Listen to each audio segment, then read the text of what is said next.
The sin of Sodom was homosexuality. You've heard this? It's wrong. Keep watching to find out why.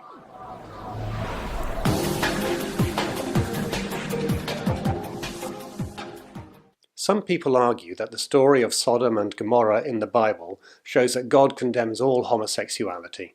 Here's a quick recap of that story. It comes from Genesis 18 and 19. Two angels are sent by God to the city of Sodom, known for its wickedness. Lot, Abraham's nephew, lives there. He welcomes the angels and offers them hospitality, persuading them to stay for the night. They accept, and he lays on a lavish feast for them. But word gets out, and all the men of the town surround the house and demand that the visitors be brought out so that they can rape them. Now, many versions here follow the Hebrew quite literally, so that we may know them. That's just a euphemism for intercourse. Now, Lot tries to protect his visitors, even offering his own daughters in their place. That's problematic for other reasons. But the mob become enraged and they try to attack. The angels blind the mob and then drag Lot and his family away from the city, and God destroys the cities of Sodom and Gomorrah by fire.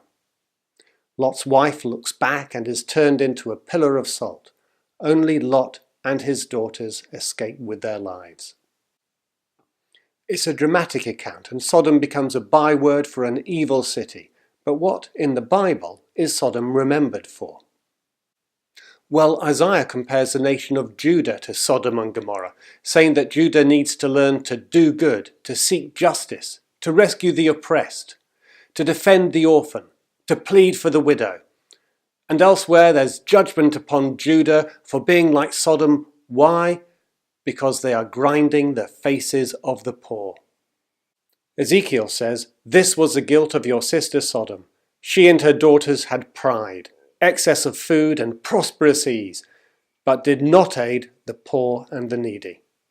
They were haughty and did abominable things before me. Therefore I removed them when I saw it." Elsewhere it's the fate of Sodom which is emphasized. Watch out or you'll end up worse than Sodom and Gomorrah.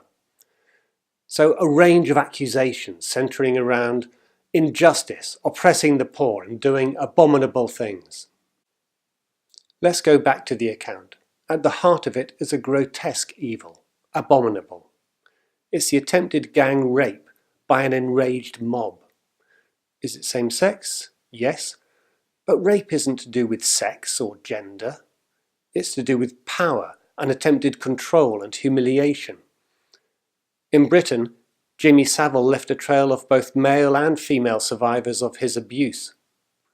In Iraq, the Abu Ghraib prison became notorious for the assaults inflicted upon both female and male prisoners, assaults including rape. This was an attempted gang rape. What has that got to do with committed, loving relationships? But if you think the gender matters, there's a similar account in Judges 19. A man and his concubine enter a city and are offered hospitality. The men of the city come at night, demanding that he be thrown out to them to be raped. The concubine is offered instead, and she is raped and killed. Same-sex rape, heterosexual rape. Rape is rape, and it's about violence, and it has nothing to do with any kind of loving relationships.